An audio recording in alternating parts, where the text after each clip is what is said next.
মাকড়সা কোথায় বাস করে? এই প্রশ্ন করলে আপনি হয়তো প্রশ্নকারীকে বোকা ভাবতে পারেন, কিন্তু আপনাকে যদি বলা হয় এই প্রজাতির মাকড়সা আছে যারা পুরো জীবনটাই কাটে জলের নিচে, তাহলে কি আপনি বিশ্বাস করবেন? অবিশ্বাস্য শোনালেও এটা সত্যি। ডাইভিং বেল স্পাইডার নামের এক প্রজাতির মাকড়সা জলের নিচেই বসবাস করে।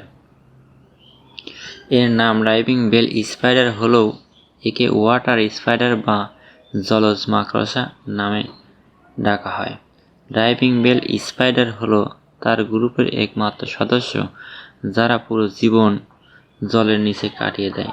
এরা শুধু জলের নিচেই বসবাস করে না, সেই সাথে শিকার, প্রজনন, ডিম পাড়াসহ যাবতীয় কাজ করে জলের নিচেই।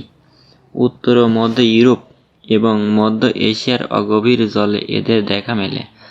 জাপানেও এদের দেখা মেলে, তবে সেখানে এরা একটু ভিন্ন প্রকৃতির হয়।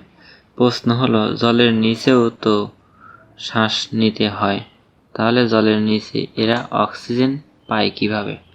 উত্তর হলো, এই প্রজাতির মাকড়সারা জলের নিচে এয়ার বাবল তৈরি করে। এই বাবলগুলোকে বলে ডাইভিং বেল। এই বেল বা বাবলের ভেতরে অক্সিজেন মজুত করে রাখে এরা। স্কুবা ট্যাঙ্ক তৈরির আগের দিনগুলোতে মানুষ ডাইভিং বেল এর সাহায্যে জলের নিচের জগৎ অনুসন্ধান করত। এর বড় চেম্বারগুলো পানিতে ডুবিয়ে দেওয়া হতো আর তাতে আটকে থাকা বাতাস নিঃশ্বাস নিতে ব্যবহার করা হতো। বাইরে থেকে অক্সিজেনও সরবরাহ করা যেত।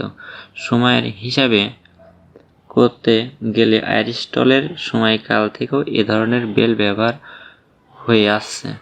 তবে অবাক করার বিষয় হলো, ইউরোপের নদী এবং হ্রদগুলোতে ডাইভিং বেল স্পাইডার দীর্ঘকাল ধরে একই ধরনের কাঠামো ব্যবহার করে চলেছে।